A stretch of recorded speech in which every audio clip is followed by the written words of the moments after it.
All right, so today we are going to be reviewing areas of various polygons. So you have a whole sheet full of different area formulas. We're just going to highlight a couple of the most common ones today. So the first pair of shapes we're going to focus on is rectangles and parallelograms. And the reason we're focusing on these together is because their formula for area is the same. So to find the area of either a rectangle or a parallelogram, you will use the area formula of A for area equals your base times the height. So just base times height, length times width. You may have heard it that way before as well. But long story short, we're just multiplying our two measurements together. So if we look over at this blue one on the left-hand side, we have a base of 6 and a height of 8. And just a note for you, when we're multiplying all these together, it doesn't matter which one's the base and which one's the height, because in multiplication, order does not matter. So base of 6, height of 8, or base of 8, height of 6, doesn't matter either way. So we're doing 8 times 6 no matter which way you cut it. So 8 times 6 would be 48, and then our unit of measurement is going to be yards. I guess just YD, huh? Yards squared. So the reason we use that squared is because when we're calculating the area, we are calculating the whole inside of this shape. So I'm just going to color it in yellow real quick. So we're not just measuring the outside, we're measuring this whole bit in here that's getting colored very sloppily in yellow. That whole thing is the area. Whereas if we were just measuring yards instead of that square measurement where it's a whole area like a rug of stuff, if we were just measuring normal yards, it would just be a straight line, because that's linear yards as opposed to square yards. All right, so moving on to our second figure, we have this parallelogram at the very bottom. And so this one is where we get into a little bit of, I don't want to say trickiness, but on parallelograms we have to be careful because our height is a 90-degree height. So this one that goes straight up and down, our height is always 90 degrees. So if they had given you this measurement over here of like 12 centimeters, this little slanted line, that would not be your height. Your height is always going to be the one that is a perpendicular line between the pair of parallel sides. So remember that. Now, just as we did with the rectangle, our formula for the parallelogram is going to be base times height, and our base is 10, so area equals 10 times our height, which is 10. So our area is going to be 100 centimeters squared. Once again, make sure we have that squared in there, and that would be our area for that one. Now, this third one's a little bit different. They want us to find the missing length. So anytime we encounter a missing length problem, what we want to do is we want to take our area formula, which in this case is, of course, area equals base times height, and we want to plug in all the information we have and then solve for that missing piece of information. So in this case, we have our formula area equals base times height. They tell us our area is 40, and we can see that our base is 5, and then our missing height they have labeled as C. So 40 equals 5 times C. I'm just going to rewrite this in a little bit more friendly term. 40 equals 5C. Now, if we're solving this equation, hint, hint, which we are, we want to get that C by itself, and how we're going to do that is we are going to divide both sides by 5. And so 5C divided by 5 would just be C, and then 40 divided by 5 would be 8. So C is going to equal 8, and then we have to use our unit of measurement. So our final answer is C is going to be 8 yards. And this is a linear measurement. It's a straight line. We're not talking about an area, so it would just be 8 yards regular. All right? So let's move on to triangles. Now triangles should be another one that we are semi-familiar with, and the formula for triangles is area equals half the base times the height. So 1/2 times base times height. Now, personally, when I put these in my calculator, I'll just give you guys a quick little trick that helps me get through these quicker. If I'm punching these in my calculator, what I do is I do base times height equal sign divided by 2.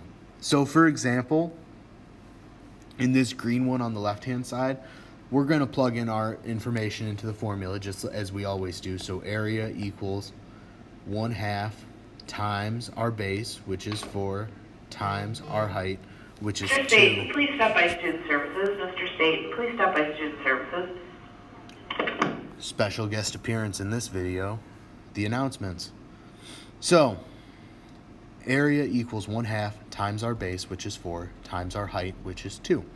So, when I would type this into my calculator, which I wouldn't because these are small numbers and I can do them in my head, what I would do is I would say 4 times 2 equals, that would give me 8, and then I would, instead of multiplying by 1/2, I would divide by 2, which would, of course, give me an area of 4 feet squared.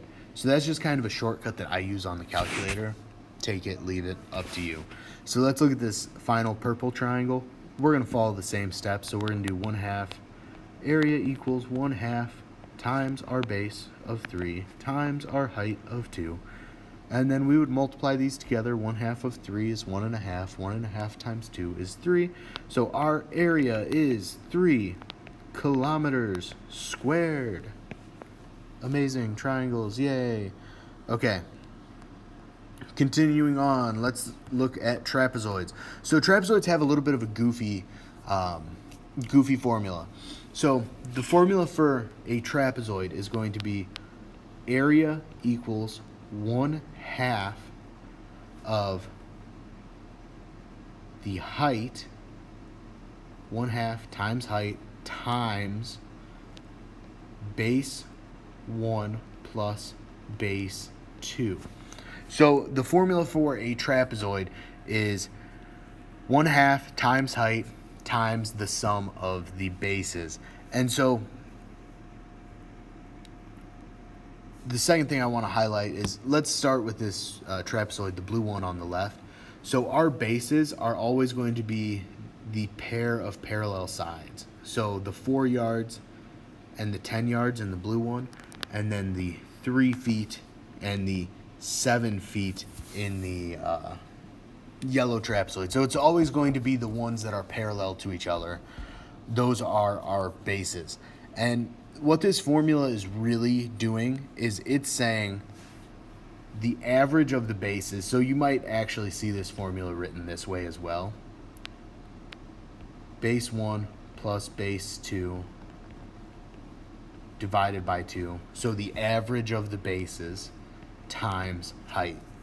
And the reason for that is essentially what they're doing in this formula is you're averaging your 2 bases and essentially using these side pieces and flipping them around to make this into a rectangle. Is kind of the goal of this formula, which we of course don't necessarily need to know, but it's kind of a interesting fun fact, I guess. So let's take a look at this blue one. Let's do a quick little solve. So our area formula is area equals 1/2 times height. Our height is 6. Once again, make sure it's the perpendicular line, the one that intersects at a 90-degree angle, not one of the random measurements that they give you off to the side like this, because they are tricky, times the sum of our 2 bases, which would be 4 plus 10.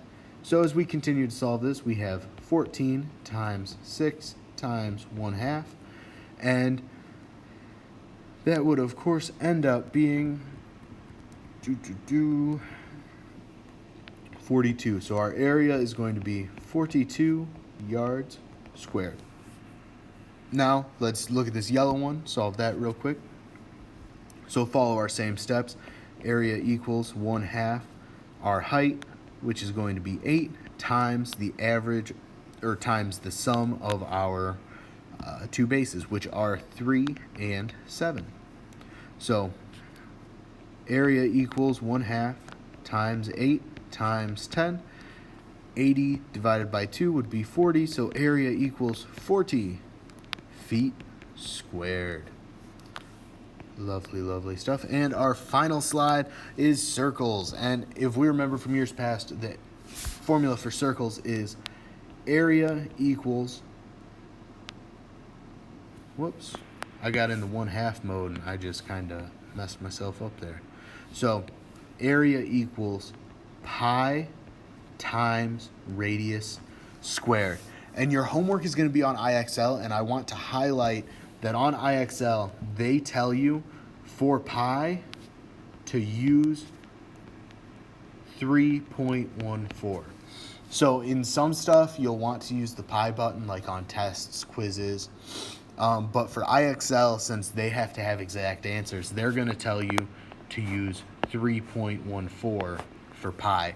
So pay attention to that when going through your problems. So let's look at our examples here. So on the left-hand side, they tell us the radius of this circle is 8 miles. So when we plug this into our formula, area equals pi times radius, which is 8 squared. So 8 squared is going to be 64. So we have 64 pi would be area. Now if we type that into our calculator, 64 times 3.14, we end up with 200.96 miles squared. All right, and we'll follow the same steps for this one over here on the right, where our area formula is area equals pi times radius squared. Radius squared, of course, being radius times radius. And so our radius is 2.